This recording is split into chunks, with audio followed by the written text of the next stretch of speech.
Ora, como eu estava a dizer, e na anterior tentativa de apresentar a minha palestra, aconteceu que acabei por ficar com um vídeo muito curto e truncado, de maneira que vou prosseguir esse aspecto inicial com a continuidade da palestra.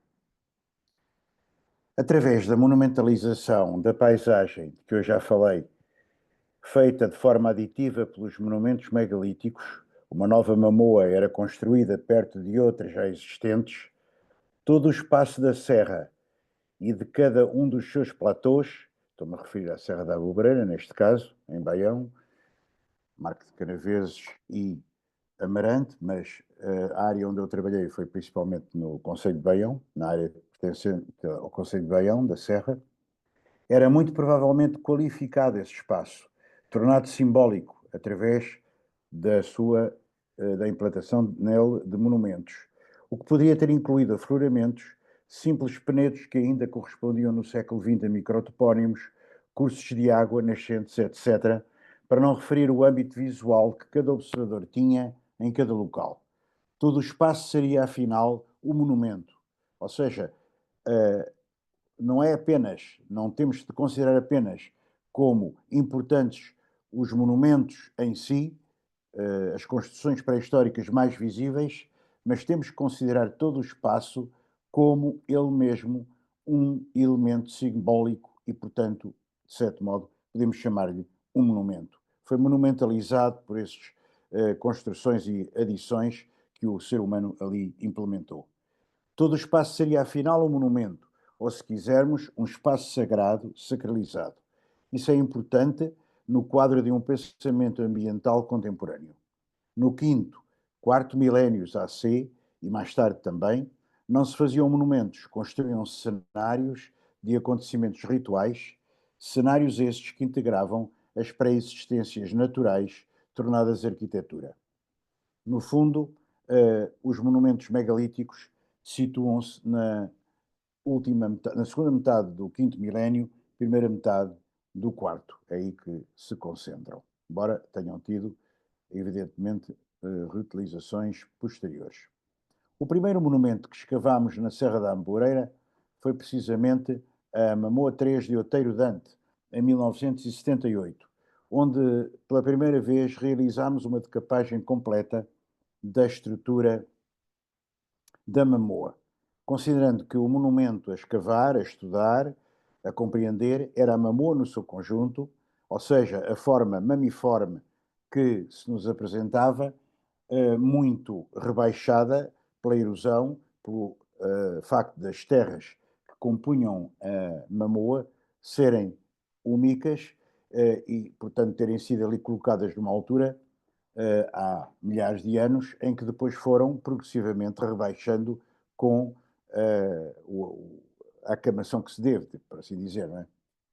E, portanto, essa primeira couraça, ou esse primeiro nível da couraça nessa primeira escavação, não foi ainda muito bem definido na própria decapagem e no próprio registro, mas depois foi complementado pelo facto de termos retirado as pedras mais salientes e voltado a desenhar e aí a decapar com todo o cuidado a segunda fase, ou a segunda camada, não é a segunda fase, a segunda camada de pedras que constituíam a Mamoa. Estas Mamoas, inicialmente, eram muito mais elevadas, isto é, elas cobriam não só os esteios da Câmara, e do corredor, se os houvesse, não é o caso, isto é uma anta sem corredor, cobriam, evidentemente, também o chapéu ou tampa da Câmara. Simplesmente, com o tempo, elas foram, precisamente por esse processo que eu disse, não é? De se irem progressivamente acamando, portanto, perdendo altura e afloraram os esteios graníticos à superfície.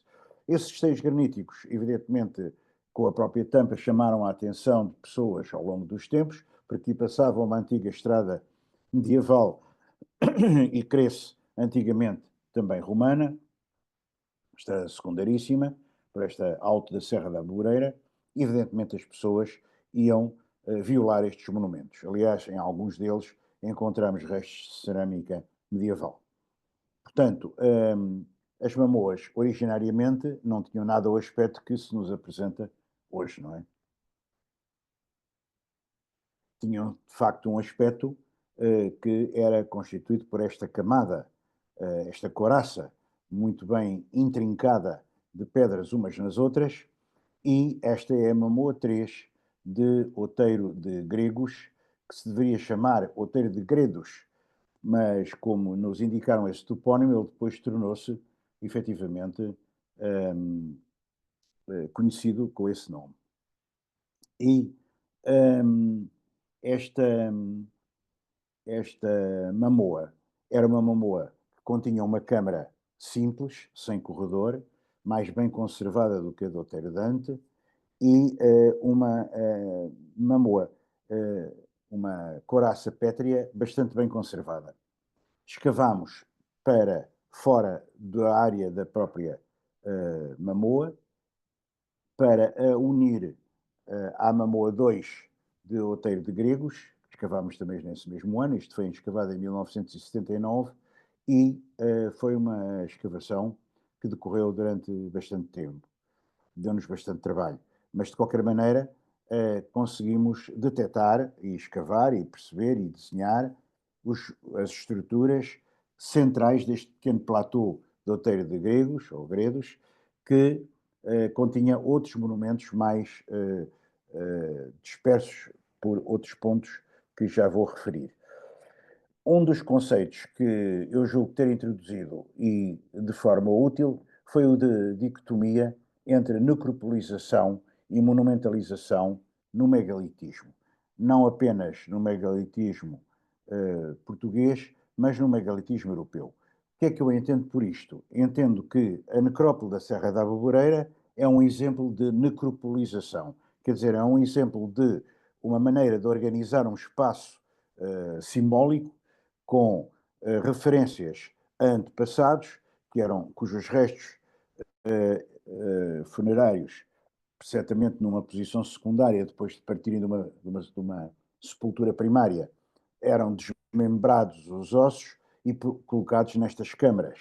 Isto é uma hipótese de trabalho, evidentemente não encontramos ossos nestes monumentos, porque os terrenos são extremamente ácidos, necessitam imenso de cálcio e, portanto, absorvem todo o cálcio dos ossos que ali eram colocados. Mas, de qualquer maneira, admitimos que são monumentos de muito pequena dimensão, a Câmara é de minúscula dimensão, mas que ali eram colocados apenas uma parcela pequena de indivíduos que eram objeto de uma espécie de culto, como, digamos assim, uma forma de marcação de antecessores das populações que viviam naquela zona em torno da Serra.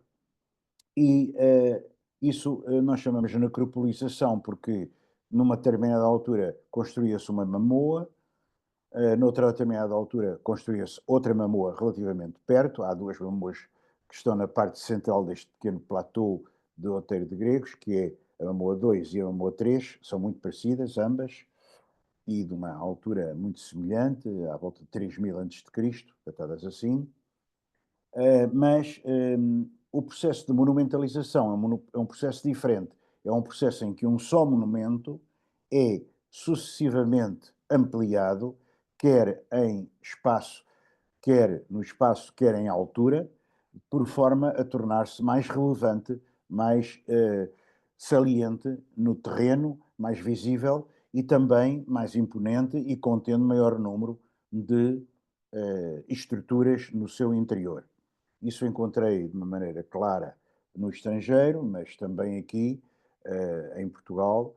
Temos, por exemplo, o exemplo encontrado pelo meu amigo e felizmente já falecido Eduardo Jorge Lopes da Silva, na zona do Minho, creio que é na área de Esposende, onde ele escavou uma mamoa que, por sua vez, cobria uma outra mais antiga que estava intacta e tinha a câmara funerária intacta, o que no norte de Portugal é realmente um achado muito, muito, muito raro, porque todos estes monumentos foram profundamente violados e destruídos. Na Galiza, numa área relativamente próxima de nós, o Dolmen de Dombate, na Corunha, que foi escavado pelo meu amigo José Maria Bela Diegues, um grande arqueólogo. Está hoje monumentalizado este Dolmen de Dombate. É constituído por uma mamoa que, por sua vez, incluía uma mamoa anterior. Portanto, um caso de monumentalização, não é? Houve um monumento mais antigo que depois foi complementado por um monumento mais recente. Na Europa Atlântica, na fachada atlântica, essa monumentalização é muito frequente. Ou seja, terem feito, digamos, obras, diríamos hoje, de ampliação de um mesmo monumento ao longo do tempo.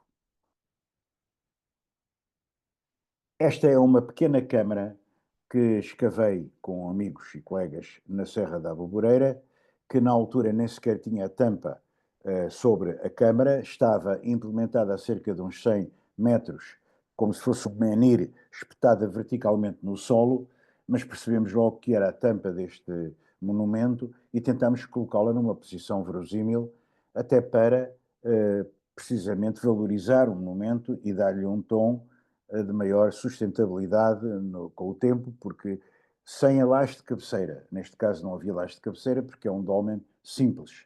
As lajes de cabeceira, ou seja, a laje que fica em frente ao corredor, só aparece dentro da câmara, que evidentemente só aparece nos dólmenes de corredor. É a trave mestra da construção, porque é colocada na vertical, muitas vezes é maior ou mais larga do que as outras, do que os outros esteios, e até às vezes quando há ainda conservadas decorações no interior dos esteios, é muitas vezes a mais decorada.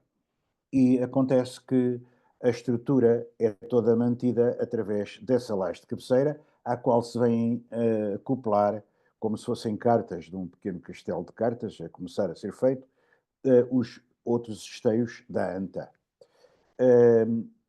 A outra base fundamental para que a própria anta se mantenha no terreno e dure durante milénios ou séculos é precisamente a tampa ou chapéu que aqui vemos, ou seja, o peso que ele tem vai contribuir, apoiado às vezes apenas em alguns pontos dos esteios, ele vai contribuir para a fixação desta estrutura.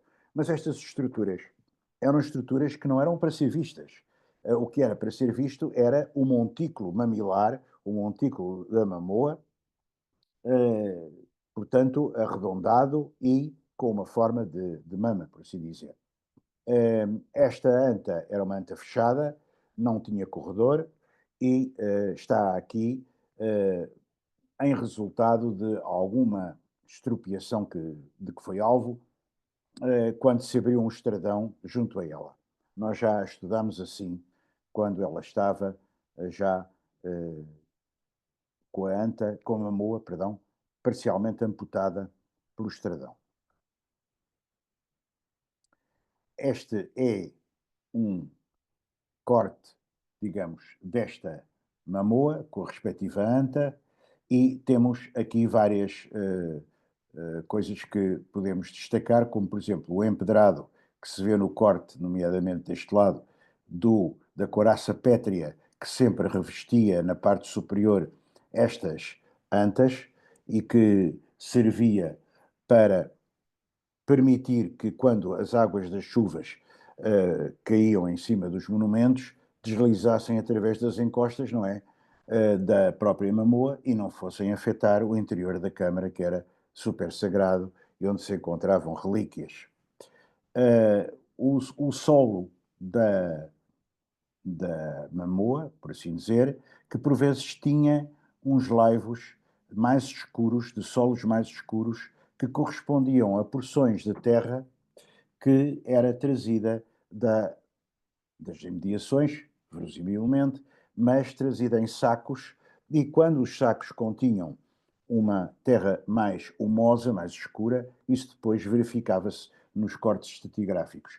E aqui não se vê, porque formam manchas contínuas, não é? É uma escala diferente, mas se observássemos em pormenor, e sobretudo noutras mamoas isso tornou-se muito evidente, e repetidamente, nós conseguimos calcular, porque era repetido o tipo de mancha que aparecia mais ou menos ovalada, porque pressionada, não é, precisamente por este rebaixamento da mamoa, com a sua couraça por cima, nós conseguimos perceber mais ou menos a litragem aproximada de cada uma dessas unidades de transporte de terras pelos construtores para a mamoa, não é? Porque, de facto, era possível calcular a forma aproximada dessas, a forma e a quantidade de terra que eles traziam. Era um trabalho que se podia fazer por uma comunidade não muito grande, num relativo pequeno espaço de tempo para estas mamoas pequenas, para estas antas de pequeno porte. Evidentemente que já é totalmente diferente para grandes monumentos de corredor, como ocorrem em Portugal, no Alentejo, na Beira Alta, etc.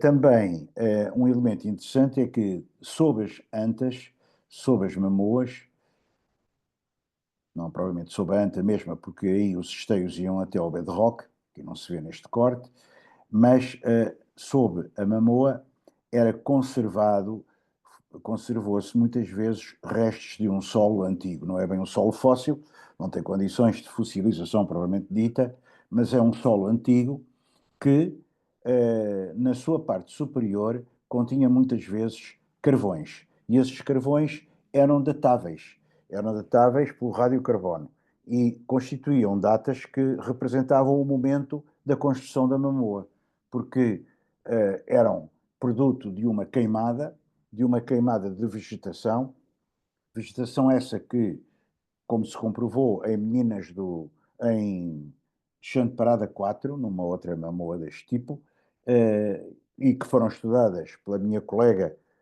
dedicada à paleobotânica Isabel Figueiral, minha antiga aluna também, mas que vive em Montpellier e lá trabalhou e fez a sua tese de doutoramento. Esses carvões revelaram-se como sendo muito úteis para a datação e revelaram-se também como, de facto, provenientes de várias áreas da serra ou de várias áreas da região. Isto é, havia carvões eh, de uma vegetação que não era típica do mesmo local. Havia vegetação de zonas úmidas de um determinado tipo, havia vegetação de outro tipo, quer dizer, as espécies vegetais correspondiam a um amontoado de espécies que ali era colocado, de ramos ou de troncos, mas mais provavelmente ramos, que ali eram colocados para se fazer uma queimada de limpeza do terreno, uma queimada eventualmente purificadora, mas uma queimada simbólica também, ao nível de ser uma simbiose de várias das plantas que existiam naquela zona, naquela região, e não apenas das que existiriam no local antes de se decidir ali erigir um monumento. Por outro lado, esses carvões puderam ser datados, como creio que já referi, e as datações dão-nos um terminus post-quem, quer dizer, dão-nos uma data que é a data, no fundo, correspondente àquela em que a Mamoa começou a ser construída. Portanto, como eram Mamoas que se construíam num espaço de tempo relativamente pequeno, uns meses eventualmente, não é? Essas datas dão-nos a data da construção. E isso foi um dos contributos mais interessantes do estudo que fizemos na Serra da Aboboreira. Na Serra da Aboboreira, muitos colegas nos referiram ao longo do tempo que encontrávamos poucos materiais arqueológicos, poucas ofrendas funerárias no interior dos túmulos, se é que se pode considerar isto túmulos no sentido rigoroso do termo, mas é verdade, mas encontramos muitos outros aspectos que são interessantes. Por exemplo, quando começámos a escavar na Aboboreira em 78, a Mamoa 3 do Outeiro Dante, fomos visitados pelo meu amigo e professor notável da Universidade de Dublin, professor George Hogan, que escavou durante 30 anos a Mamoa de Naus, que já vamos ver daqui a pouco, e ele disse-me, quando eu lhe mostrei a minha preocupação por não encontrarmos grandes artefactos arqueológicos na anta ou até eventualmente na mamoa, que estávamos a escavar. Ele disse-me que eu não me preocupasse, não te preocupes, Vítor, porque o que é importante é que vocês estão a fazer aqui um trabalho que eu não vi ainda feito na Península Ibérica até hoje. E isso animou-nos muito, por muito exagerado que fosse, animou-nos muito porque, de facto, era preciso muita força, preciso muita força de espírito e muito empenho e muita necessidade para podermos fazer este trabalho, porque era feito em condições físicas difíceis e em condições logísticas difíceis e sempre com muito poucas verbas. Portanto, aproveitando ao máximo o pouco que tínhamos para tirar daí o máximo de proveito e publicando o mais rapidamente possível. Apesar de serem elementos que eu estava, no meu caso, a guardar para a minha futura tese de doutoramento, apresentada em 1982, à Faculdade de Letras do Porto. No entanto, nós publicávamos estes resultados a curto prazo, porque pensávamos que isso era importante para a coletividade, para a comunidade de arqueólogos, na revista Arqueologia, que era editada por um grupo de estudos arqueológicos do Porto, que inicialmente era um grupo informal que se constituiu lá no norte. A anta mais importante da Serra da Aboboreira, quer pelo seu porte, quer pela sua estado de conservação, quer pelas gravuras que tem no interior de alguns esteios, é a anta 1 de Chão de Parada, ou a Mamoa 1 de Chão de Parada, com este grande chapéu ou tampa que aqui se vê, não é? E também com os esteios todos, como eu referi já, encostados uns aos outros em castelo de cartas, em tipo de castelo de cartas, e todos eles encostados, por sua vez, à laje de cabeceira, que era a laje mestra, como já disse, e que era sempre uma laje vertical. Além de ser uma laje vertical, importante, porque contribuía para a continuidade da estrutura, mesmo depois de lhe ter sido tirada a mamoa que a recobria completamente. De início, nada disto se via, não é? Devia haver aqui uma grande mamoa. Essa laje era também, muitas vezes, pela parte interior, claro, decorada com elementos simbólicos bastante interessantes. E no caso da anta de Chão de Parada, do célebre dolmen, também conhecida às vezes como dolmen de São João do Vil, antigamente, esta anta, que pertence ao Conselho de Baião, tinha na laje de cabeceira uma figura esquemática que a professora, a minha colega e amiga Elizabeth Shee, da Universidade de Cork, na Irlanda, e que fez um trabalho muito importante de conjunto, a sua tese de doutoramento, sobre a arte megalítica da Europa Ocidental, designou como a coisa de Singh, porque de facto tinha uma forma, ou tem uma forma tão uh, pouco articulável com qualquer objeto ou com qualquer motivo figurativo, que evidentemente ela lhe deu esse nome por uma questão de precaução. A forma é mais ou menos uma forma, digamos assim, como se fosse de um vaso cintado e depois tem uma pequena pega ao lado, mas não tem nada a forma que se possa interpretar como sendo a figuração mesmo esquemática de um vaso. É uma forma que ela chamou de Sing e a coisa, e que aparece também na Galiza, aparece aqui nesta anta e noutras do norte de Portugal, e no caso da laje de cabeceira desta mamoa de Chão de Parada 1, ela aparece 4 vezes. Aparece ao centro mais destacada e mais bem visível, porque foi mais bem picada, digamos assim, a sua periferia dessa imagem, e outras aparecem um pouco mais delidas, mas estão lá nítidas, 4 figurações gravadas, não pintadas, podiam ter sido pintadas no passado, gravadas nessa laje.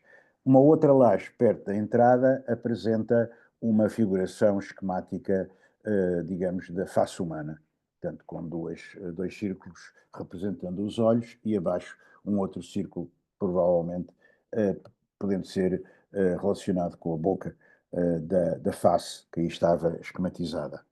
Tem um corredor não muito comprido, é um corredor de 2 esteios aproximadamente em cada lado, aqui já está um pouco alterado, isto foi antes das escavações. Nós depois escavámos isto em duas campanhas, uma mais antiga e outra em 1990, para aferirmos melhor o aspecto exterior deste corredor, e aqui havia um átrio que, por questões de não se destruir facilmente, foi depois coberto. Mas havia realmente um átrio, ou seja, estes dólmenes de corredor muitas vezes tinham um átrio esse que era destinado à realização, muito provavelmente, de rituais, e porque no interior do corredor, através do corredor, que era coberto por também tampas, mas muito baixas, não é? Portanto, para passar através do corredor era preciso uma pessoa agachar-se, e depois chegava-se à câmara e também não podiam lá estar muitas pessoas dentro, apesar desta câmara ser relativamente grande.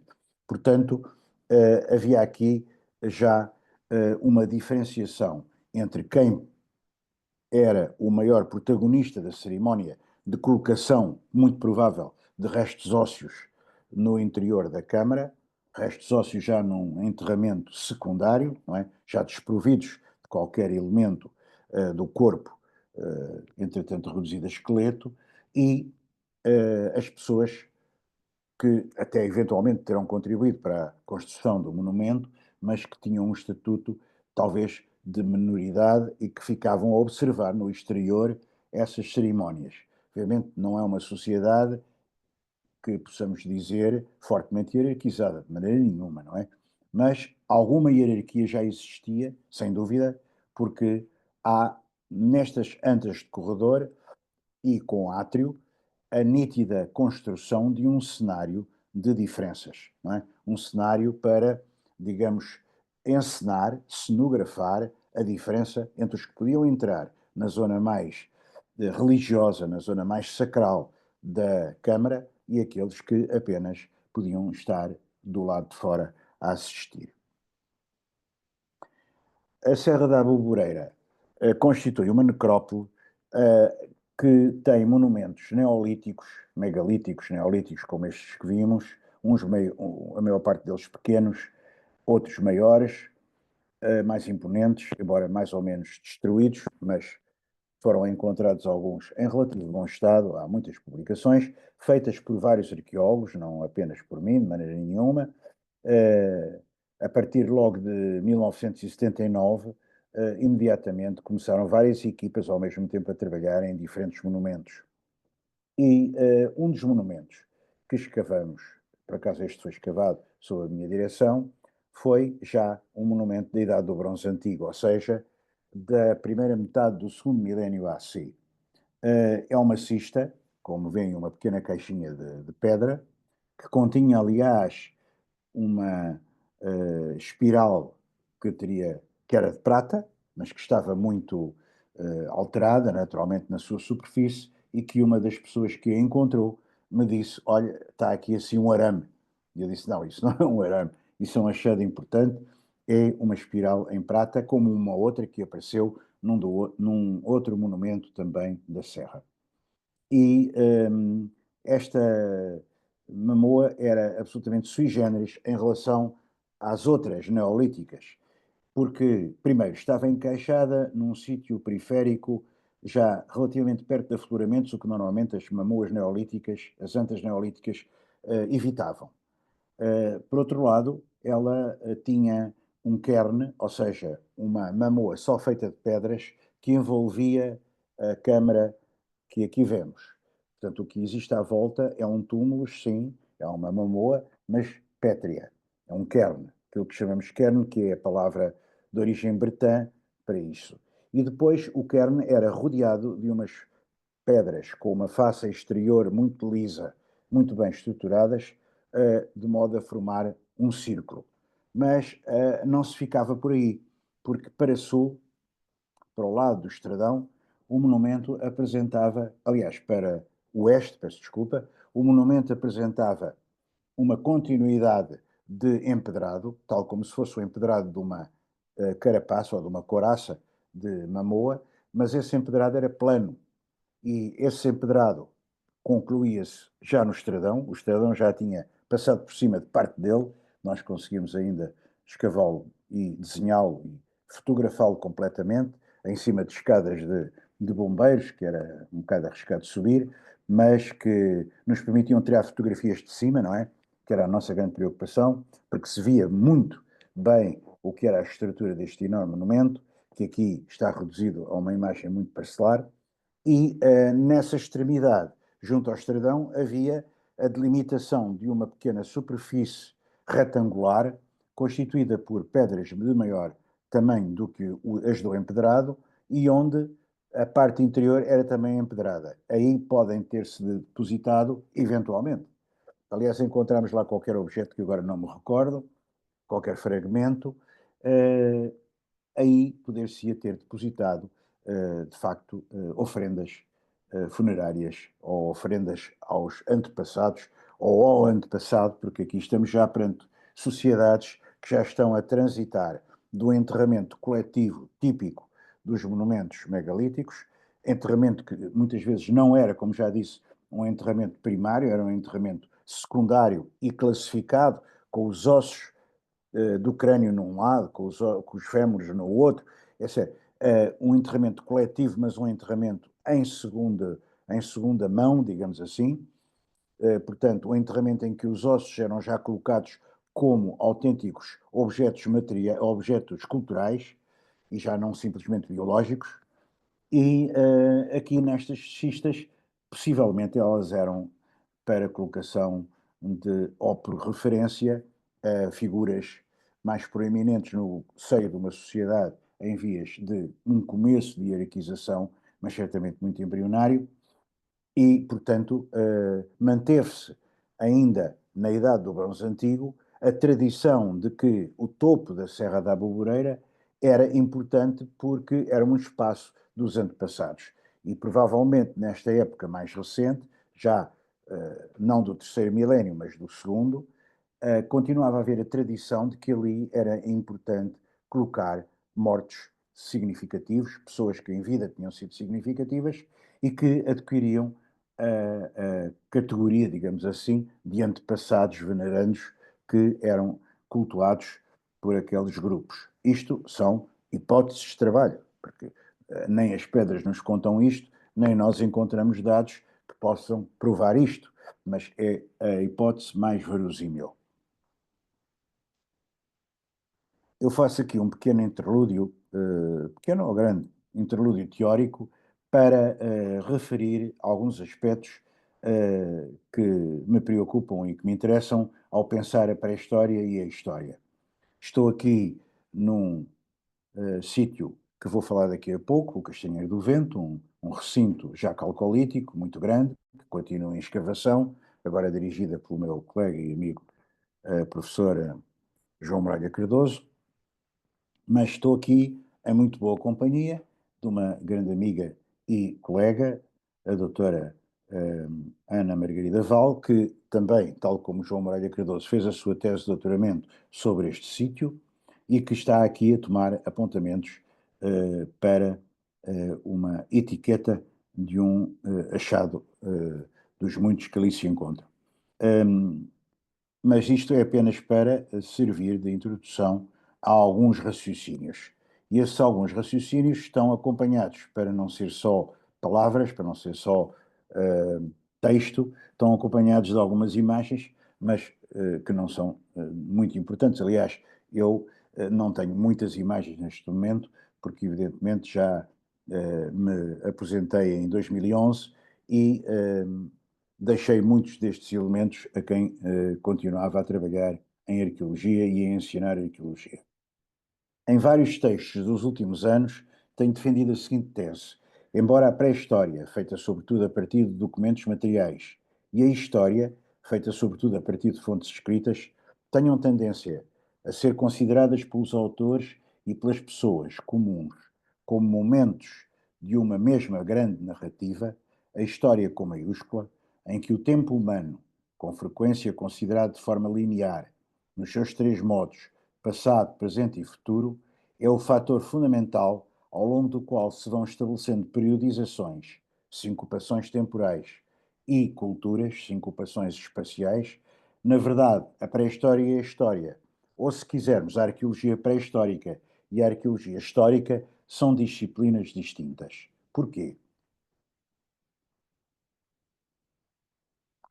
Se o ser humano se distingue dos outros seres naturais pelo uso de linguagem articulada, qual código que lhe permite, a partir de um número basicamente finito de significantes, transmitir uma variedade de significados, de mensagens, tendencialmente infinitas, e se para fazermos pré-história estamos desprovidos desse elemento fundamental que é a escrita, apesar da vastíssima abundância de outros documentos ao nosso dispor, é óbvio que a construção de entidades em pré-história e das suas possíveis relações é realizada necessariamente por indução, por um processo de tentativa e erro, desde o nível mais elementar da interpretação dos vestígios encontrados no terreno. Perdão. Não quero com isto dizer que os humanos que não usavam a escrita não tivessem, no seu modo de pensar e de sentir, uma extrema complexidade, como aliás se verifica, por exemplo, nessa espécie de proto-escrita que é a arte rupestre do Paleolítico recente e de épocas posteriores. Aliás, muitos povos contactados pelos europeus na sua expansão marítima também não usavam a escrita e não deixavam, por isso, de ser providos de alta complexidade, mesmo ao nível organizativo da sociedade, como é, por exemplo, o caso extremo dos Incas do Peru. Para haver civilização, não é forçoso que se utilize a escrita, mas esta é um elemento em regra essencial para se interpretar o que é fundamental em ciências sociais, ou seja, a subjetividade, as intenções, comprovadas, prováveis ou hipotéticas, dos atores, sobretudo dos que podem ter influência decisiva no devir. Estamos a assistir a isso na nossa contemporaneidade a um ritmo crescente. Por exemplo, quando eu estive na Bretanha, verifiquei que a maior parte das pessoas que lá estavam e que mais me podiam ensinar e que eram pré-historiadores ou que eram estudiosos da pré-história, eram pessoas essencialmente formadas e doutoradas mesmo em ciências naturais. Ou seja, a pré-história está muito articulada na Europa continental, nomeadamente em França, com as ciências naturais, por tradição.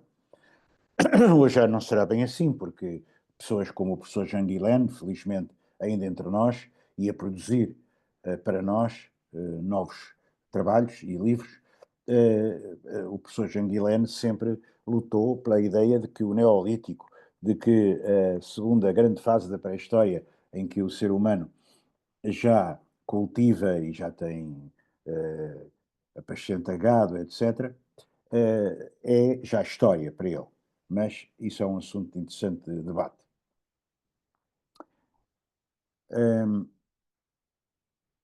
É deste jogo de intenções, conjugadas com causas e efeitos mais estruturais e amplos, claro, que se faz a história, que se constrói a trama da narrativa, procurando, através de um processo que deriva da ou tem afinidades com a narrativa de ficção e a última análise do romance, articular presente, passado e futuro a todas as escalas. É óbvio que um historiador não vai fazer romances históricos, não é? Distingue-se perfeitamente uma coisa da outra.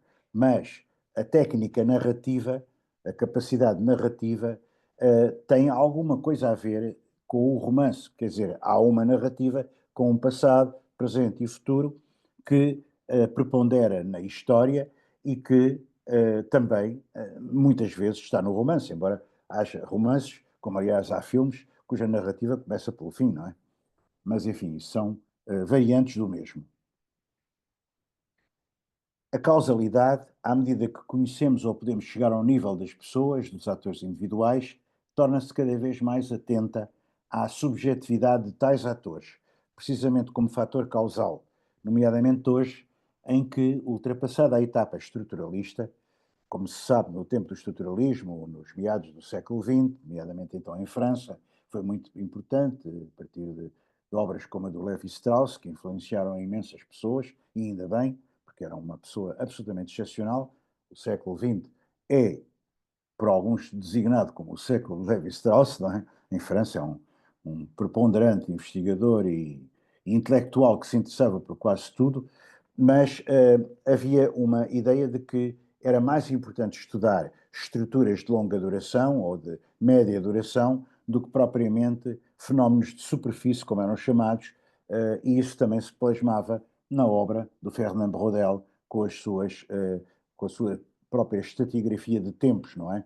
Quer dizer, a estrutura profunda, a conjuntura e algo de mais profundo ainda, que era o Mediterrâneo, no caso do Fernand Braudel, considerado como um autêntico ator histórico, porque o Braudel definiu assim o Mediterrâneo.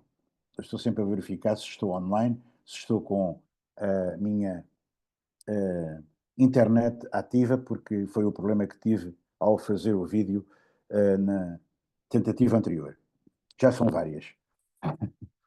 A importância destas várias escalas de análise e a sua interpretação tem de ser cuidadosamente calibrada para cada caso, para cada época, para cada conjuntura.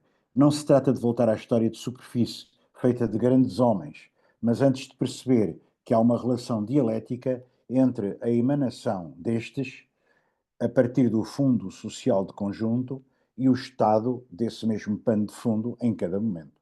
Quer dizer que, sendo os fenómenos de longa ou média duração muitíssimo importantes, são perigosamente simplistas as visões que evacuam, que eliminam o papel determinante dos indivíduos e das suas deliberações, muitas vezes individuais, como ainda hoje estamos a assistir na história contemporânea. Em pré-história, não temos atores individuais, mesmo que nos deparemos com restos materiais de indivíduos, sejam esqueletos, sejam sepulturas com marcado assento particular, etc., sejam pessoas mumificadas, como o célebre homem do gelo achado nos Alpes, entre a Suíça e a Itália, mas já na zona italiana, por isso é que ele está lá. Trabalhamos com coletividades mudas, que não nos deixaram uma mensagem escrita sobre si mesmas, uma reflexão individual ou coletiva que testemunhasse uma subjetividade singular ou fosse eco de uma subjetividade grupal, sempre problemática, mesmo quando dispomos de testemunhos orais ou escritos.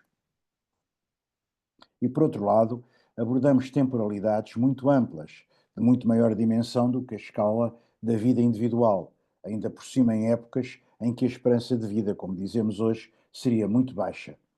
Mas enfrentamos uma muito grande destruição de elementos perecíveis e, além disso, estamos perante realidades estáticas, como em toda a arqueologia, claro, que por vezes são muito provavelmente palimpsestos, isto é, sobreposições de realidades parciais que ficam todas achatadas ao mesmo nível, resultantes, portanto, desse achatamento, ao mesmo nível do terreno, de produtos de ações distintas no tempo e na intenção.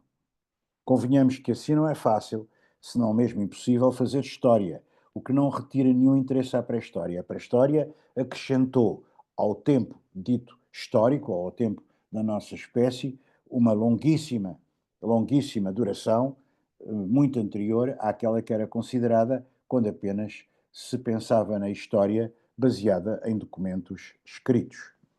Temos é que nos entender sobre o que andamos a fazer, qual é a característica específica do nosso trabalho como pessoas da arqueologia pré-histórica, para não cair no absurdo de colar situações antropológicas importadas a realidades arqueológicas mudas.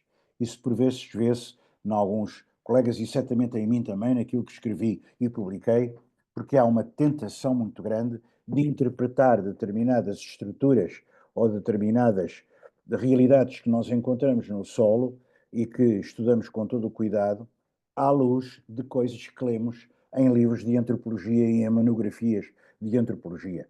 Mas é preciso ter cuidado porque cada caso é um caso, há uma particularidade, uma individualidade muito grande de sítio para sítio arqueológico, de nível para nível e mesmo então ao nível da antropologia cultural, há uma diversidade infinita entre uma área cultural e outra, mesmo que sejam realidades às vezes muito próximas, e portanto temos que ter muito cuidado com os paralelos que caracterizaram muito as primeiras fases da arqueologia e em particular da arqueologia pré-histórica, onde se ia buscar aos povos exóticos, não é, uma forma de vestir os esqueletos dos pré-históricos europeus. Isso era uma coisa que o próprio Leroy Gorin comentou com ironia.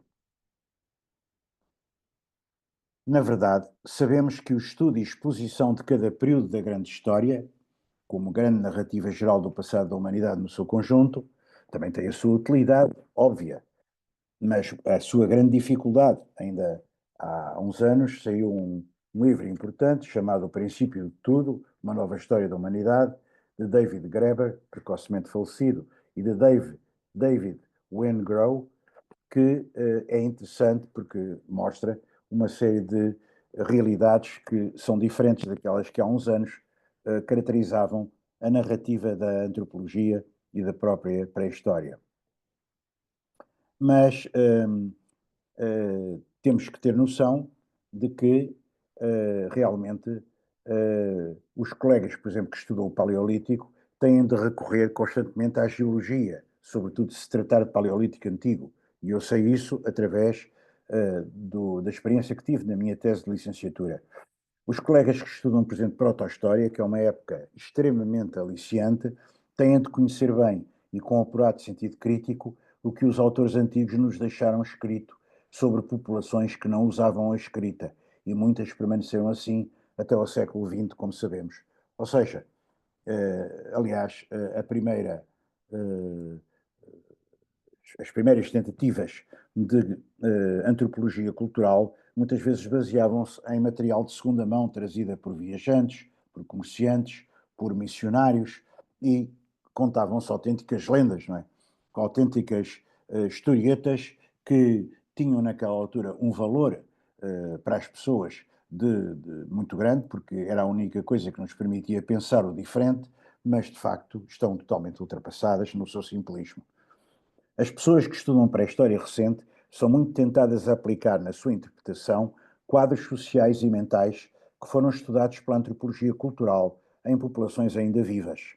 É sugestivo aplicar modelos evolutivos que cobrem esse largo espaço que vai do começo do Neolítico, o início do que alguns consideram, que já está um bocado desatualizado, parece, a apropriação privada dos bens comuns, até à proto-história, Idade do Ferro, por exemplo, em que de modo interno ou por aculturação se esboçam, ou mesmo em alguns casos já se reforçam, os primeiros Estados, ou seja, as primeiras formas de organização política que superam o nível, entre muitas aspas, tribal, porque o conceito de tribo não é dos melhores, digamos assim simplisticamente para sermos sucintos, e agrupam sob uma égide que detém o monopólio da força legal a grande maioria dos seus subordinados. Temos que ter muito cuidado com estas aplicações da antropologia, às vezes estudada de uma forma um bocado superficial, à pré-história. Na pré-história recente, em concreto, a narrativa constrói-se com base em sítios onde se realizaram escavações mais extensivas, quer dizer, onde conhecemos uma maior quantidade de elementos e para as quais se dispõe de maior número de elementos, cá está. E dispõe-se esses vários sítios e as sugestões interpretativas que parece permitirem, acentuado parece, em fileira cronológica, por exemplo, por grau de complexidade, ou de grandeza espacial, ou de imponência das suas arquiteturas, recorrendo a datações obtidas para certos contextos em laboratório, etc.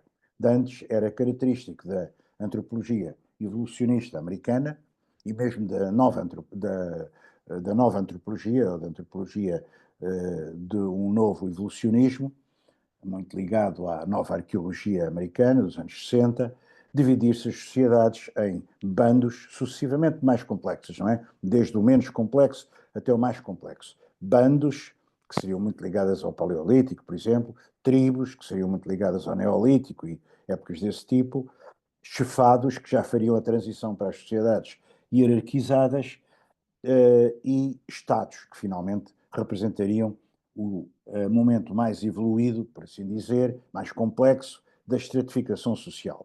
Ora, isto são esquemas demasiado simplistas para, efetivamente, poderem ser verdadeiros. Não é? Temos que ter cuidado com a diversidade incrível do ser humano. Essa é que é a grande maravilha, não é? De quem estuda ciências sociais, é que não são só incertezas, não são só complicações, é a própria complexidade em si que é interessante, porque é muito diversificado o tema que se estuda e tem que se ter muito cuidado com os paralelos que se fazem com outros temas que estudam outras pessoas.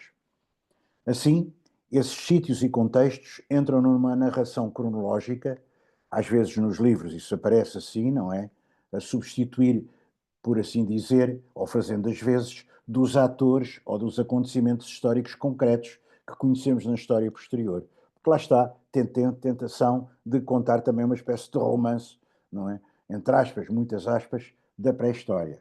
É preciso ter cuidado com isso, porque não há uma possibilidade de fazer uma narrativa linear da pré-história. A pré-história é cheia de descontinuidades. Como é óbvio, essa narrativa da pré-história, amparada na antropologia, é de caráter precário, discutível, mesmo ilusório.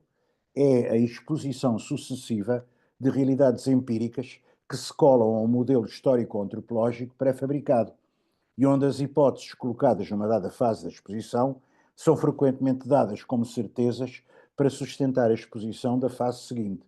Eu reparei isso muitas vezes e cometi certamente esse pecado também, em que, perdão, se fazia uma hipótese de um determinado capítulo, construindo essa hipótese com um conjunto de ideias amparadas umas nas outras, e no capítulo seguinte, essa hipótese já era tomada quase como certeza adquirida para se construir sobre ela uma outra hipótese, e assim sucessivamente. Ora, evidentemente que isso não é mais do que um castelo de cartas muito perecível, não é? Muito frágil. E temos que ter a coragem de enfrentar a fragilidade da nossa e a característica da nossa ignorância, não é? Porque saber que se ignora é uma forma de saber. Ora, vamos lá aqui.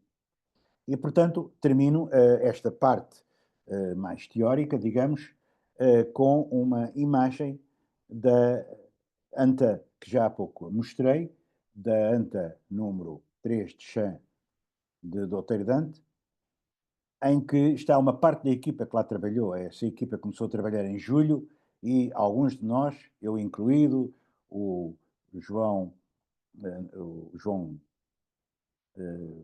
Pedro Cunha Ribeiro e a Maria de Jesus Santos, que está aqui, continuámos lá até outubro. E, portanto, foi um frio e muita chuva que apanhamos ali, apesar de estarmos, evidentemente, cobertos por um oleado de um caminhão que cobria a zona que estávamos a tentar escavar, mesmo naquele tempo inclemente. E ali apanhámos muitas chuvadas e trovoadas que não eram para brincadeiras. Eu, aliás, era famoso por ter medo delas. Agora, voltando a coisas mais concretas e voltando a um megalitismo que eu aprendi no estrangeiro através das minhas sucessivas idas à Bretanha, em que estava lá um mês a ver monumentos e a estudar com os colegas que me ensinavam, no próprio terreno, como é que esses monumentos eram. Por exemplo, aqui em Barnenês, fica na Finistère, numa das pontas mais ocidentais do noroeste da Bretanha francesa, vê-se um monumento absolutamente extraordinário, constituído por, basicamente, dois cairns, quer dizer, dois monumentos que eram feitos de pedras, de acumulação de pedras, não de terra como as nossas mamoas, e, portanto, foram escavados e restaurados. Temos aqui um primeiro, o mais antigo, com uma entrada principal ao centro e depois outras duas de um lado e outras duas do outro. Portanto, há uma certa simetria aqui nesta organização. E depois há um segundo, se é que é só um segundo, se é que não são vários, que se lhe juntaram para este lado, constituindo um monumento que tem alguns 100 metros de lado, ou de comprimento, perdão. Ora, claro, vendo coisas destas e depois a maneira como estavam organizadas estas ditas sepulturas de falsa cúpula no seu interior, porque se tratava de falsas cúpulas, só havia um dolmen neste cairn secundário, se ficássemos só pelo conhecimento de um megalitismo da Aboboreira, ou do norte de Portugal, ou mesmo até da Península Ibérica, ficaríamos com uma ideia de conjunto da complexidade do megalitismo europeu muito, muito, muito fraquinha, não é? Claro que temos que perceber que o fenómeno megalítico é um fenómeno típico de toda a fachada atlântica, embora em algumas zonas entre um pouco para o interior, não é? Existem monumentos interessantes, mesmo já numa área muito fora das zonas atlânticas, Por exemplo, aqui na Península Ibérica há monumentos megalíticos na região do Sudeste Espanhol, na região, por exemplo, de Granada, estudados pelos meus colegas da Universidade de Granada, e que são calcolíticos. Portanto, já são da idade do cobre, já são do terceiro milénio antes de Cristo. Mas é importante perceber, por exemplo, que um monumento como este de Barnenês, um entre milhares que existem na Bretanha deparamos-nos com monumentos megalíticos em toda a parte, não é? É tal modo típico o megalitismo que, quando saímos da estação de caminho de ferro uh, de Rennes, vindos de Paris, logo encontramos um restaurante, pelo menos existia naquele tempo, chamado Le Dolmen. É fácil encontrar outra casa qualquer comercial chamada Le Menhir, etc. Ou seja, muitas referências àquilo que é o megalitismo da região, que a tornou famosa, não é? Há uma concentração absolutamente inusitada de monumentos megalíticos na Bretanha. Evidentemente que muitos destes monumentos, como por exemplo o Dolmen de Gavrinis, não estavam em ilhas como ele agora está. Este não está numa ilha, mas está num promontório muito próximo do mar. O que aconteceu foi que, com o fim da última glaciação, os níveis do mar, como se sabe, subiram. Há uma transgressão posterior à última glaciação. E essa transgressão fez com que muitas águas do mar subissem, penetrassem no interior de terras que anteriormente eram até vales de rios e isolassem monumentos que estavam no alto de colinas, em sítios predominantes, e que ficaram em ilhas ou em promontórios imponentes. Aqui temos que este monumento, que é feito de câmaras de falsa cúpula, às vezes contendo, por exemplo, como neste caso, uma pequena estela com um antropomorfismo muito rudimentar aqui no interior, este também, etc. Aqui este contendo um dolmen, mas é um caso único no conjunto, porque muitas destas lajes de maior porte, às vezes, estão encostadas às pedras que fazem a parte da estrutura do cairn, não é? Não são, portanto, lajes estruturais que estejam a sustentar uma tampa ou qualquer laje de cobertura. A cobertura é feita em falsa cúpula, ou seja, vão-se colocando pedras cada vez mais próximas umas das outras, à medida que se vai subindo, até se fechar a cúpula. Portanto, as pessoas que estão a ver o vídeo certamente já tiveram tempo de ler a legenda que está em baixo, mas eu digo isto no instante. Isto tem a ver com algo, tem a ver com a compreensão do megalitismo português ou do norte de Portugal, pergunto eu, por exemplo. Tem tudo a ver, porque se não se conhecer a diversidade do fenómeno, não se entende a especificidade de cada caso. Por isso, eu fui a todos os sítios onde podia ver monumentos megalíticos, quer na fachada atlântica, isto é, no continente europeu, até à Suécia, quer, evidentemente, nas Ilhas Britânicas, ou melhor, na Inglaterra e na Irlanda. Na Irlanda até me queriam convencer a ficar lá a estudar um conjunto muito interessante de monumentos megalíticos, os meus amáveis colegas, mas eu não podia fazer tudo ao mesmo tempo. Por isso a documentação, se restrita a uma zona, mesmo que seja exaustiva, induz uma forma de cegueira interpretativa conceptual. Será um positivismo primário e, na verdade, muito pouco inteligente. Temos sempre que cotejar, que nos defrontarmos com o diferente, com o estranho. Né? É isso que cria a maturidade do investigador, compreende a relatividade dos seus conhecimentos. Por exemplo, aquela mamoa que está ao fundo tem 100 metros de diâmetro. É a mamoa de Naus, na Irlanda. Monumento gigantesco.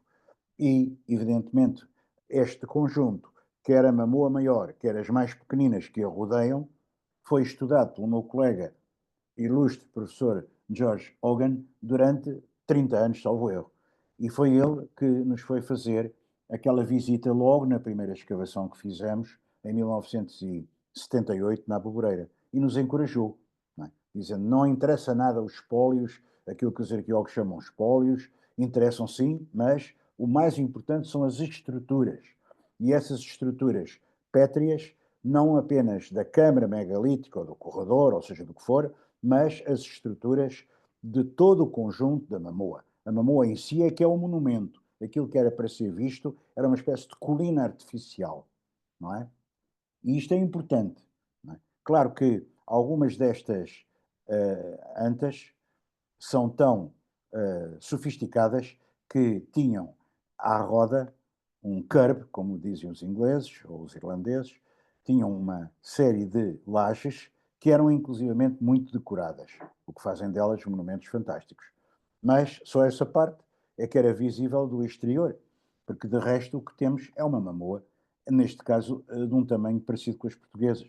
A maior é que não, é de facto muito grande. E aqui, no caso de uma outra das três grandes mamoas do vale do rio Boyne, do meandro do Boyne, the Bend of the Boyne, cá temos a mamoa principal, que não é a de Naus, mas é de Dowse. A de Naus foi escavada pelo George Hogan. Esta tem também uma quantidade de monumentos periféricos, como veem, mais pequenos em redor. Uns eram de caráter, entre aspas, muitas aspas, funerário, porque, como já vimos, o megalitismo não são propriamente cemitérios, são locais onde se colocavam elementos de culto dos antepassados, não é? E, portanto, restos ósseos que reportavam a essa memória, a esse culto. E aqui, como veem, temos uma complexidade de restos monumentais, de vários tamanhos, que alguns deles correspondem até a habitações, a prováveis habitações. E, a seguir, vou passar das arquiteturas megalíticas para as arquiteturas de recintos de altura. Novamente vou verificar se ainda estou com a minha net correta, penso que sim. Das arquiteturas megalíticas para as arquiteturas de recintos de altura, uns e outros elementos básicos do diálogo dos seres humanos com a natureza, ou a natureza feita cultura. E deparamos-nos aqui com uma imagem aérea de um dos sítios mais interessantes que foram escavados no nordeste de Portugal, o Castelo Velho de Freixo de Nomão, que teve as suas escavações iniciadas no ano de 1989, que eu pude acompanhar desde essa época, mas foram dirigidas, até ao seu fim, mas que foram dirigidas pela minha colega da Faculdade de Letras do Porto, Susana Lopes, e que na altura era minha mulher, e por isso mais um motivo para eu ajudar no que pude, durante todos esses anos, os trabalhos que ali decorreram. Mas, de facto, a direção é dela. E aqui trabalharam milhares, centenas, mas ao longo dos anos, no conjunto, certamente milhares de arqueólogos ou de aprendizes, sobretudo de arqueólogos, porque as escavações acolhiam muitos estudantes estrangeiros e alguns mesmo vindos de Espanha, de várias universidades espanholas, como aconteceu depois noutro sítio que começámos a escavar em 1998, nesta mesma região, situa-se a cerca de 11 quilómetros em linha reta do Castelo Velho, que é o Castanheiro do Vento, que ainda está em trabalhos, trabalhos que ainda durarão por muitas décadas, e que está a ser agora dirigido pelo meu colega e amigo, professor João Muralha Cardoso. Esta fase a que nos encontramos aqui, em que o helicóptero, proporcionado pelo IPAR da altura, nos permitiu voar e ver as coisas de cima, embora aqui um pouco no oblíquo, mostra o quê? Mostra um recinto que é delimitado por um embasamento pétreo, não é? Com interrupções, com entradas, com bastantes entradas, mas um embasamento pétreo, com estruturas circulares no interior, com estruturas em forma de bastião, que não tem nada um sentido militar, de um sítio para ser usado como local de defesa, mas usamos essa terminologia porque ela está muito generalizada na pré-história da Península Ibérica e há muitos colegas meus que continuam a insistir que estes sítios, todos, sejam de altura, sejam de planície, sejam de encosta, sejam de que for, são povoados fortificados. É uma terminologia que, inclusive, está consagrada no portal do arqueólogo salvo erro. Ora bem, alguns poderão ser, muitos poderão ser, mas aqui nós temos uma experiência de que são coisas muito mais complexas do que um simples local habitado que as pessoas fortificavam para se refugiarem lá dentro. Se refugiassem lá dentro de um ataque que facilmente os cercava, eram, aliás, de de colinas próximas, onde as pessoas os podiam observar muito bem, aqui no caso do Castelo Velho, eram chacinados. A melhor forma de serem mortos era irem para ali. Portanto, não tem qualquer efeito de natureza militar. O que este sítio é sim uma fortificação, mas uma fortificação identitária. Isto é, construía-se pelas comunidades que o faziam para elas solidificarem os seus laços sociais, criarem comunidade. E, como veem, o recinto que está aqui não é inteiramente circular, deste lado ele é um pouco mais quase linear, linear, uh, uh, retilíneo, e continua, não se vê muito bem na fotografia, mas continua com uma descida para uma outra plataforma, onde aparece aqui uma construção circular. Há sempre a tendência de chamar cabanas a coisas destas, mas é uma terminologia que temos que ter cuidado com ela. E depois havia aqui, inclusivamente, uma outra estrutura em forma de bastião, que é um pouco complicado de explicar, vez que se encostava praticamente às estruturas que vinham de cima. Mas pode ser que isto tenha sofrido, e sofreu de certo, grandes modificações ao longo do tempo. São recintos que foram sendo construídos, mas que continham uma lógica muito interessante que se relaciona com a deposição de fragmentos. Não é? O nosso colega da Universidade de Durham, John Chapman, dedicou-se a este problema das fraturas e do significado disso. Ora bem, nós temos aqui exatamente um exemplo, por exemplo, nesta estrutura aqui, também em forma de pequeno bastião, encontrou-se um conjunto de ossos humanos que eram constituídos sobretudo por ossos de crianças, de menores, mas tinham de facto perdão, não queria ir já para aqui, tinham restos de ossos de uma mulher jovem de cerca de 18 anos. E estavam colocados de uma forma muito interessante. Eu tive a oportunidade de estar ali a escavar, e havia umas lajes de xisto negro, o chamado santo xisto, pelos geólogos, que é um xisto muito mais duro e muito mais resistente do que o xisto local, e que era trazido de uma pedreira, provavelmente nas proximidades do Castelo Velho, de uma pedreira diferente, onde esse xisto aflora. Como aflora nas pedreiras famosas do Poio, que ficam em Vila Nova de Foz Coa, e onde essas lajes de xisto parecem umas enormes tábuas, muito pesadas e muito duras, à diferença do xisto que predomina aqui, que normalmente são placas relativamente fáceis de quebrar. Esse xisto estava colocado, por exemplo, naquela deposição, em várias placas, como se fosse uma sanduíche, intercaladas com outros objetos fragmentados, sempre fragmentados, cerâmica, etc., e também ossos humanos. Ossos humanos, a parte superior de uma mulher, que evidentemente eu não teria capacidade para escavar, por isso esteve ali uma antropóloga, uma pessoa especializada da equipa da professora Eugénia, da Universidade de Coimbra, esteve ali a fazer a respectiva exumação desses ossos, à medida que íamos registando todo o conteúdo daquela pequena superfície. Portanto, foi miraculoso, porque nestes terrenos muito ácidos, muito desejosos, digamos assim, de cálcio, os ossos não se aguentam, não se mantêm, a não ser que sejam carbonizados, ou que estejam, portanto, tivessem sido alvo de uma queimada, como acontece com muita da fauna que encontramos em Castanheiro do Vento, numa certa profusão. Portanto, nós estamos numa fase já muito avançada das escavações, por isso é que fizemos estes voos de helicóptero, mas vocês reparam que existem aqui, em primeiro plano, restos de muros e até de entradas, e, portanto, não há dúvida que devia haver continuidade destes muros para outras áreas aqui aplanadas, só que essa continuidade, como aliás existia por toda abaixo desta encosta, encontramos bastante cá abaixo, já não me lembro onde foi exatamente, para apontar aqui na fotografia, restos de uma espécie também de estrutura deste tipo, não é?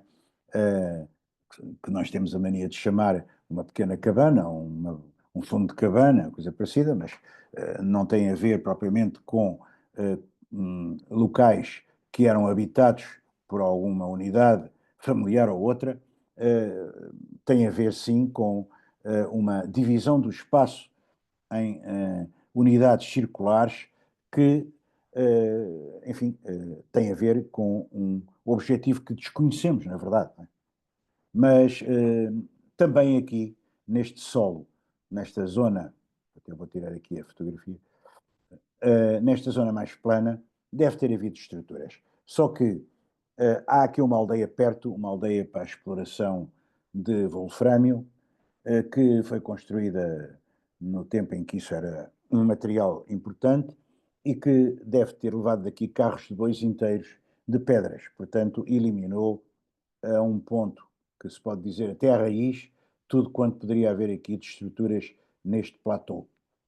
E também temos que referir que os eucaliptos, que estão aqui a ver, envolvem todo o Castelo Velho, como também o Castanheiro do Vento, isso é uma praga, foi uma praga maior que podia ter acontecido para estes monumentos, porque reduzem os monumentos a ilhas. Não é? É como se os monumentos fossem só aquilo que ali está. E não eram, quase certeza absoluta, não é? Eu lembro-me sempre da expressão do professor Gil, escavem fora das mamoas. Todo o terreno fora das mamoas tem outras coisas, tem outras realidades que é interessante estudar. E eu encontrei isso, porque segui o conselho dele quando tive a possibilidade de mais tempo de trabalho, 3 meses seguidos de verão, em 1979, no Outeiro de Gregos, na Boboreira. Portanto, aqui devem ter existido outras estruturas. E há, de facto, plataformas que deviam ter existido sucessivas, mas tudo isso, depois do monumento ter sido escavado e não poder ficar assim para os visitantes, evidentemente que ele foi musealizado e a musealização é sempre uma forma de intervenção de pessoas muito competentes no capítulo do restauro, etc., mas que não assistiram ao processo, ao filme da escavação inteira, não é? Desde o início.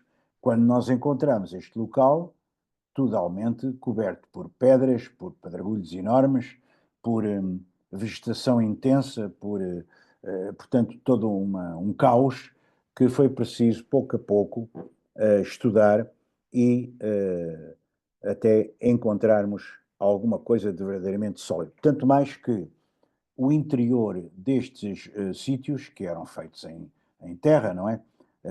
É uma arquitetura que não é de taipa, mas é uma arquitetura de terra pisada, de terra amontoada, isto é, de argila misturada com elementos orgânicos e com outros elementos, como por exemplo podiam ser pequenos fragmentos de cerâmica ou outra coisa qualquer, para dar maior consistência à massa dessa terra, dessa argila, e iam-se sobrepondo até formar paredes. E essas paredes podiam ser altas, como por exemplo a desta torre central, vocês estão a ver, não é bem central, mas é quase, vocês estão a ver a base, o embasamento, que está por cima de uma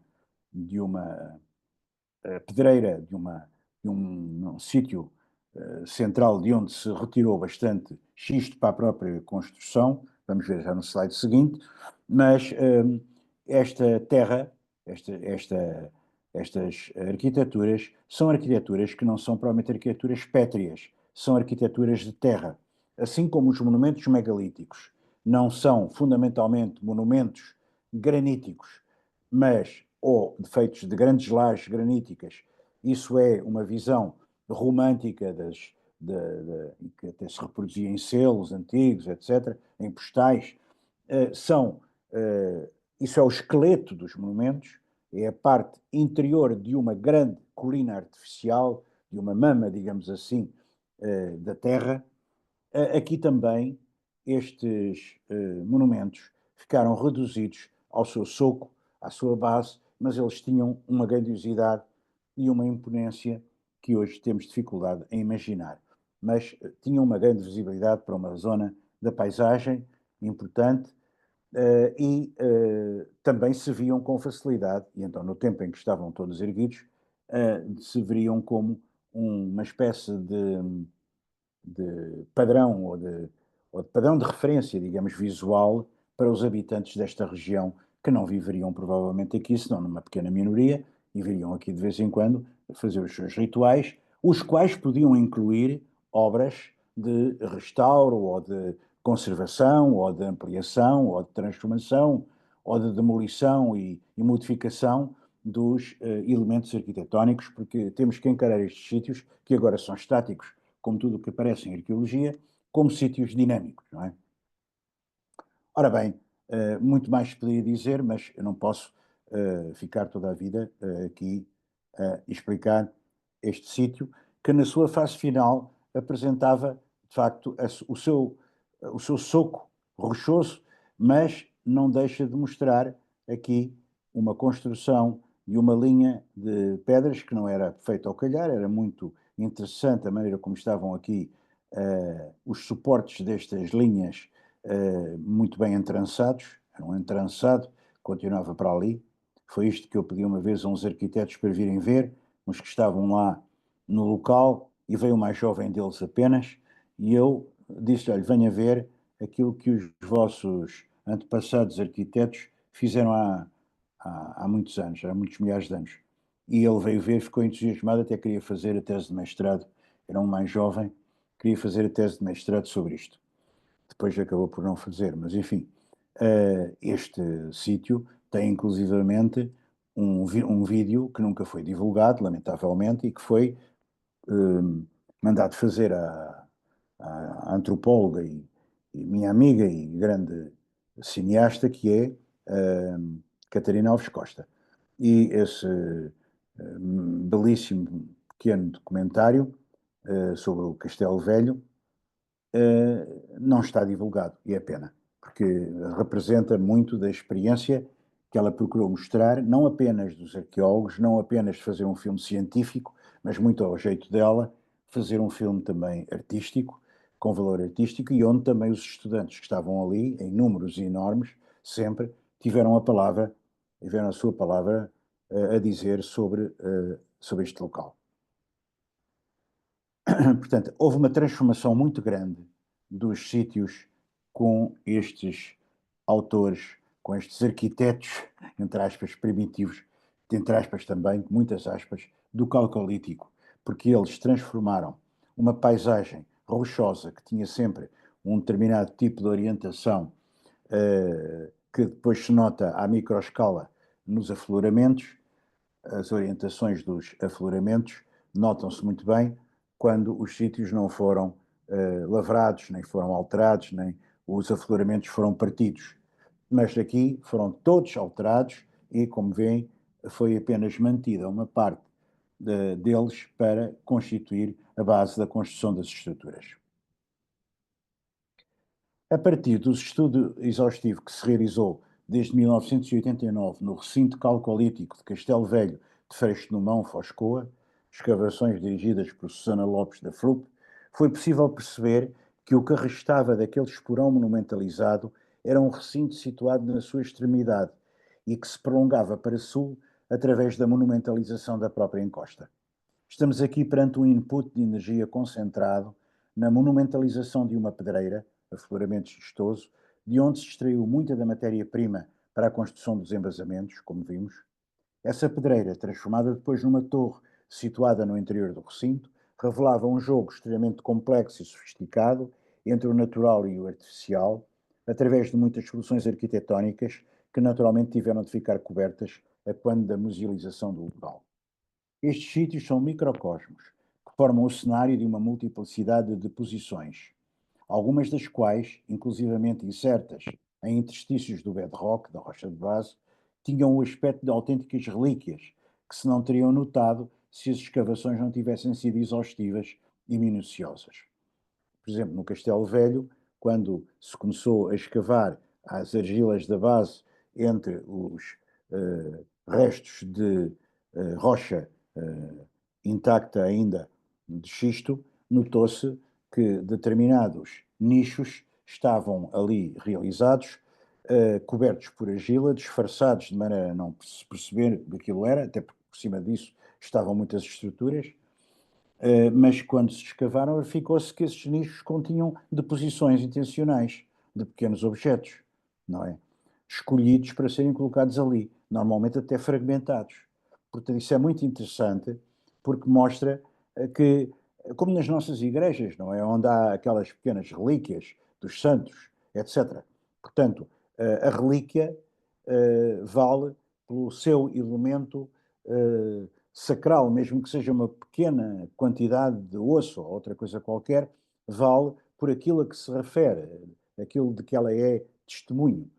E estas localidades cerimoniais do terceiro milénio, que eram muito importantes para a constituição da identidade destas comunidades, por isso é que elas as construíam, porque o ser humano constrói coisas muito mais importantes para definir um determinado tipo de consciência coletiva, para consolidar aquilo que é a comunidade, do que propriamente até para defesa. Claro que há os castelos, há as fortificações, há toda a complexidade militar histórica, mas, fundamentalmente, isto não são nem castelos, nem castelinhos, nem povoados fortificados. Nestes casos, nós estamos perante recintos monumentais cerimoniais. Não quer dizer que as pessoas não pudessem também defender-se ali, se fosse possível, e que estas sociedades fossem sociedades pacíficas ou que se vivesse aqui em pleno Éden.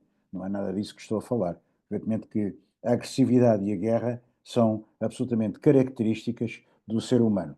Vocês vejam aqui nesta fotografia do aérea do Castanheiro do Vento, que está aqui, vejam como a encosta foi toda destruída, não é? Toda rebentada pelos plantios dos eucaliptos, não é? E como foi toda destruída também pela agricultura noutros sítios. Portanto, nós estamos a trabalhar com resquícios de resquícios.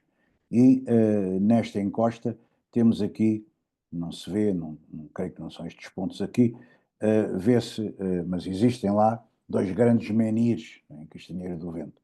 Já vou falar disso.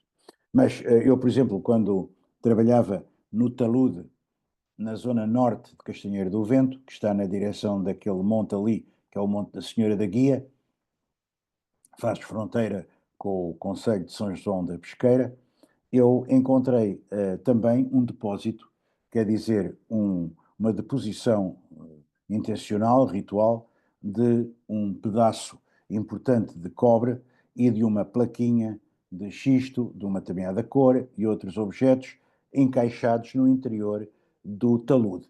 Portanto, o talude servia funcionalmente, evidentemente, para aguentar as terras, para delimitar a superfície daquela superfície, mas era também algo de simbólico. Estes sítios são, portanto, microcosmos que formam o cenário de uma multiplicidade de posições, algumas das quais, inclusivamente insertas em interstícios do bedrock, tinham um aspecto, como referi já, de autênticas relíquias, que se não teriam notado se as escavações não tivessem sido exaustivas e minuciosas. No caso do Castelo Velho, foram muito minuciosas porque ele foi apoiado, nomeadamente na sua fase final, pelo IPAR, que o integrou dentro de uma rede de sítios históricos do norte de Portugal. Fenómeno semelhante se notou no Castanheiro do Vento, um sítio da mesma época genérica e de maior porte, mas com técnicas construtivas muito semelhantes, revelando uma muito possível rede hierarquizada em importância, em visibilidade, em complexidade, de sítios que faziam parte da paisagem calcolítica desta região de colinas, e onde certamente existiam monumentos mais pequenos e, naturalmente, também locais mais expressíveis, onde as comunidades se agrupavam em eventuais aldeias. Talvez no Vale, tais colinas, propícias à criação de uma paisagem hierarquizada de monumentos de muito maior porte do que os megalíticos, contrastam quer com a vizinha meseta ibérica, quer com as áreas aplanadas das montanhas da Beira, em que sim existem importantes monumentos megalíticos.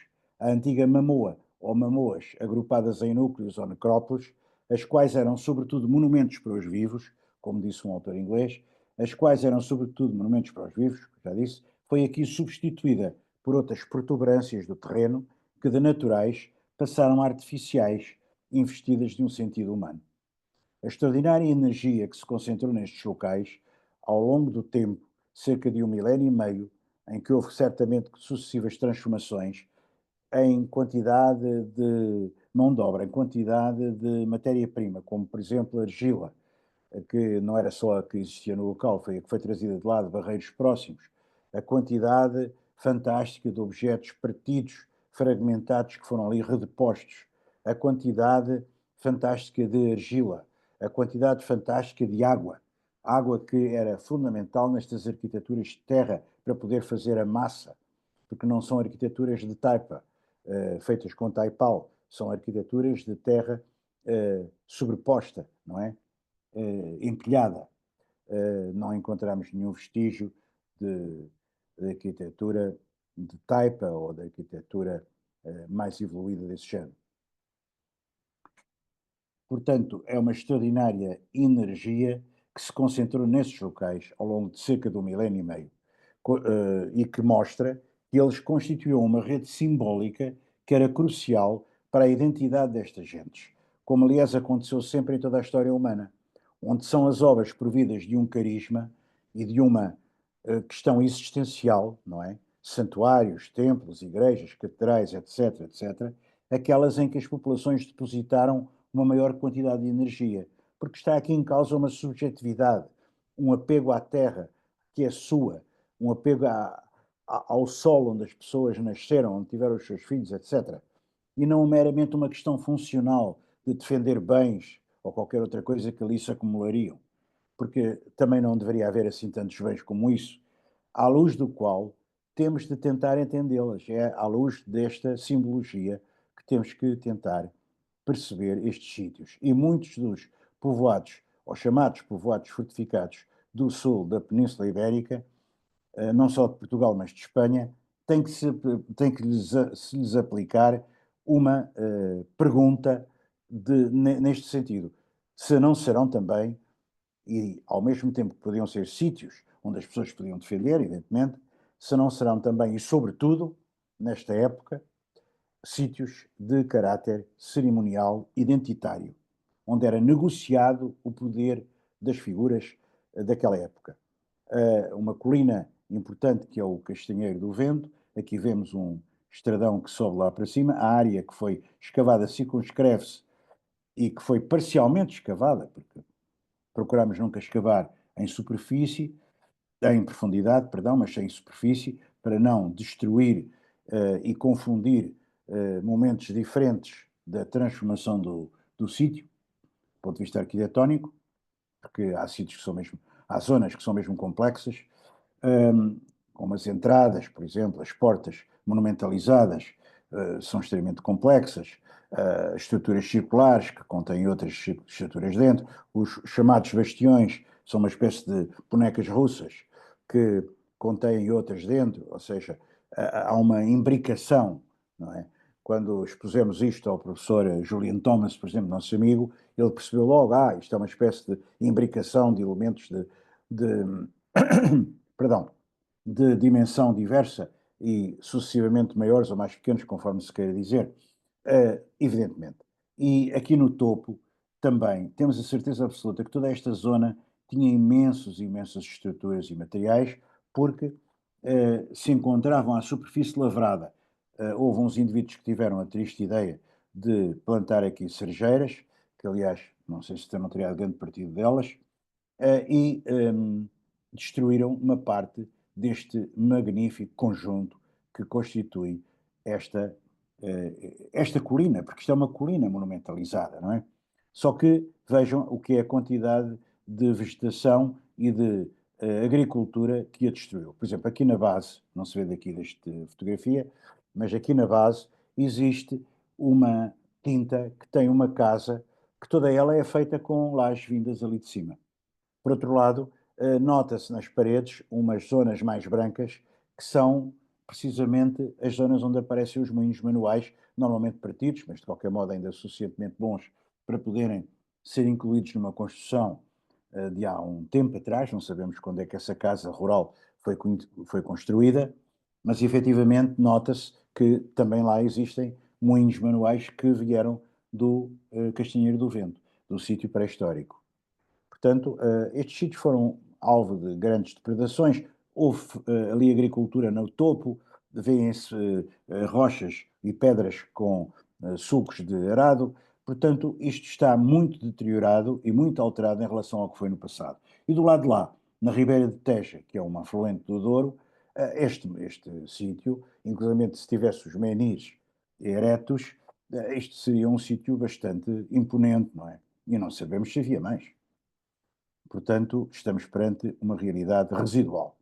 Realidade residual que, apesar de tudo, nos dá esta planta em croquis, aqui simplificada, eh, realizada através de um trabalho longo de desenhos e coordenado, neste caso, através dos desenhos de uma excelente desenhadora e arqueóloga, que é a Bárbara Carvalho, e do João Muralha Cardoso, que é também um excelente arqueólogo e professor, coordenados graficamente pela Ana Margarida Val e pelo nosso amigo André Tomás Santos, da Universidade de Coimbra, que trabalha, e que é especialista, melhor dizendo, das gravuras do COA, das gravuras paleolíticas, trabalha sobre esse tema fascinante da arte do Paleolítico Superior. E nós vemos que há um murete exterior, não é? Que se vira à Ribeira da Teja, aqui com uma estrutura anexa que até podia ter sido uma grande entrada monumental. Para aqui ficava o Campo das Cerejeiras, que evidentemente não sabemos o que aquilo conteria, o que é que poderia ter contido. É uma pena, porque aqui veem que existem mais linhas de embasamentos de muros, esta segunda linha, não é? Que vai por aqui, sempre com estes ditos bastiões, que é uma mera terminologia, digamos, que se utiliza vulgarmente, mas que não tem nada de conotação militar no nosso caso, tanto mais que estas estruturas, por exemplo, um destes bastiões era totalmente coberto por pedaços de quartzo branco que o distinguiam dos outros. Um, por outro lado, eles eram feitos de forma modular, segundo o meu amigo João Muralha Cardoso, ou seja, expõe isso na sua tese de doutoramento, ou seja, eram feitos segundo a justaposição, digamos, lado a lado, uma espécie de forma de foice em planta. Portanto, um círculo e uma pega, digamos, da foice, não é? O mesmo aqui, sucessivamente.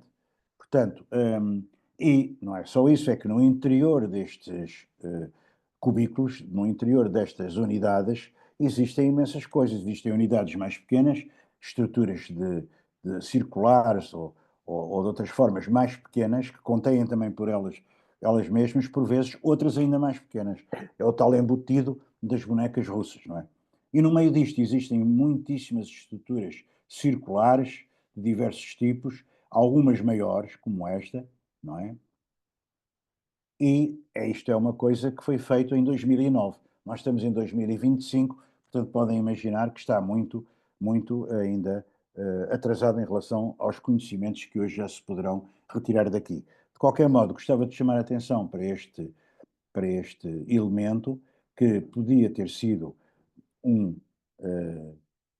bastião inicialmente, bastião entre aspas sempre, incluído nesta zona do Morete e mais interior, não é? Nesta zona, que se podia depois também ligar ali ou aqui, e ele foi depois, tinha uma porta, tinha uma entrada, ele foi depois transformado por enchimento numa espécie de torre essa onde as pessoas podiam subir e podia-se fazer ali uma torre de muitos metros de altura em terra, em arquitetura de terra. E esse fenómeno é interessante porque, se nós pensarmos que os muretos, o que encontramos são embasamentos pétreos, basicamente, perdão, de muretos de argila, de muretos de terra, nós verificamos que isto seria um labirinto, onde não se veria a paisagem em 360 graus, como hoje se vê lá do alto, porque estaria barrada por estes muros. Mas quem subisse à torre, se a torre eventualmente, é uma suposição, uma hipótese, fosse mais alta do que esses mesmos muros, pois uma pequena quantidade de pessoas podia subir à tal torre. E pode ser que essa fosse, no final da, da ocupação deste local no Calcolítico, que isso fosse até uma das razões pelas quais eles encheram o interior deste, deste, desta estrutura, por forma a aí elevarem qualquer coisa que permitisse uma visibilidade sobre toda a região envolvente. Claro que a visibilidade tem muito a ver com o poder, não é? Quem vê os outros, não é? Não é preciso chamar aqui a atenção do famoso conceito esquece-me agora, está-me debaixo da língua, do conceito de Foucault, daquelas prisões em que havia uma cela, uma torre central e depois o panóptico.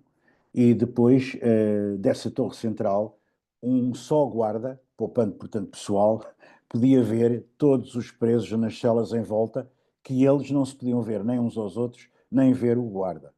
Portanto, não saber sequer se o guarda estava nesse momento a olhar para eles ou não.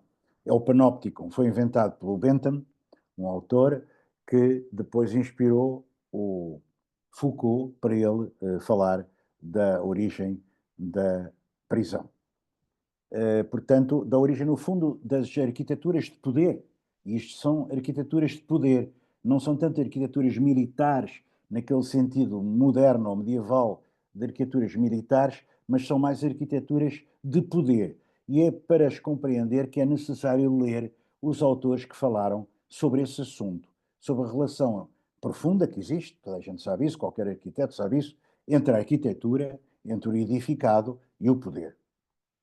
E aqui temos uma grande estrutura circular que tem um embasamento muito diferente dos ditos bastiões ou de outras estruturas mais imponentes e que foi uma das estruturas que a doutora Naval estudou para a sua tese de doutoramento e que no interior tem estruturas mais pequenas, tinha buracos de poste, tinha com certeza possivelmente uma cobertura, imagino eu, mas escorada por sucessivos postes que lhe davam uma certa segurança.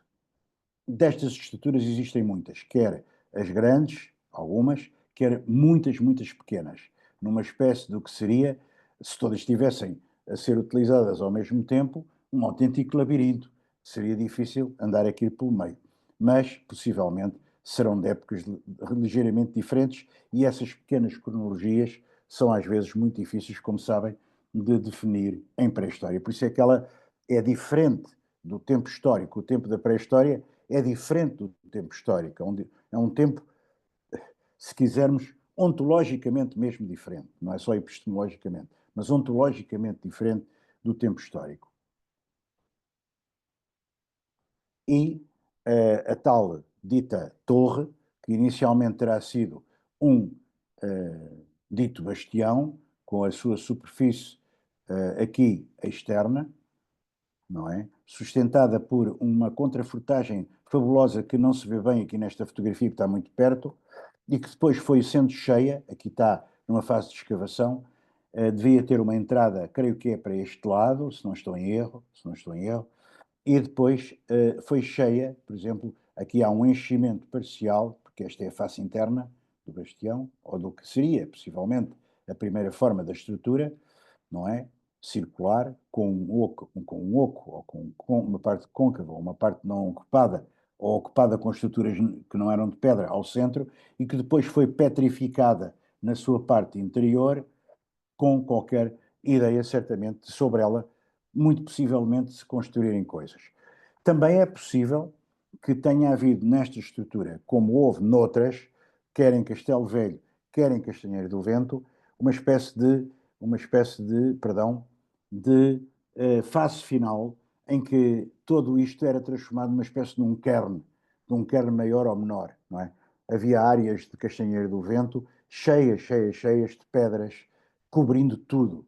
E até encontramos, curiosamente, nesses níveis mais tardios, podiam corresponder ao sacrifício final, à condenação final do sítio, encontramos inclusivamente umas peças tardias que parecem ou assemelham-se a feixes de cinturão, mas não são propriamente feixes de cinturão, nunca conseguimos encontrar um paralelo exato para aquilo, mas que eram com certeza já coisas proto-históricas. E, inclusivamente também temos datas, várias datas provindas dessa zona onde havia muitos carvões, a ponto de pensarmos que os embasamentos transformados em cairn pelos calcolíticos foram utilizados nessa época mais recente como uma área para fazer carvão, portanto, como uma carvoaria autêntica, porque são montes e montes e montes de carvões que ali existiam em cima dessas pedras que cobriam estruturas e que possivelmente foram usadas para esse efeito. E com isto podem ver qual é a complexidade do estudo destes sítios e como cada um destes sítios é diferente e precisa de uma análise muito cuidadosa. Obrigado pela vossa atenção. Para acabar, mostro-vos aqui um momento interessante em que estávamos muito contentes e satisfeitos, porque tínhamos ali uma retroescavadora perto de Castanheira do Vento, em que o meu amigo professor João Muralha Cardoso, a minha amiga doutora Ana Val, trabalha na FLUP, eu próprio, a minha amiga Leonor Sousa Pereira, trabalhou no IPA, agora não sei exatamente, mas é capaz de ainda estar a trabalhar em algum organismo relacionado com o património, já não temos contacto há um certo tempo, e aqui o Gonçalo Leite Velho, que também foi um membro da equipa coordenadora durante um certo tempo e hoje já não se dedica à arqueologia. Obrigado pela vossa atenção e esperemos que desta vez eu tenha conseguido fazer um vídeo completo. Muito obrigado.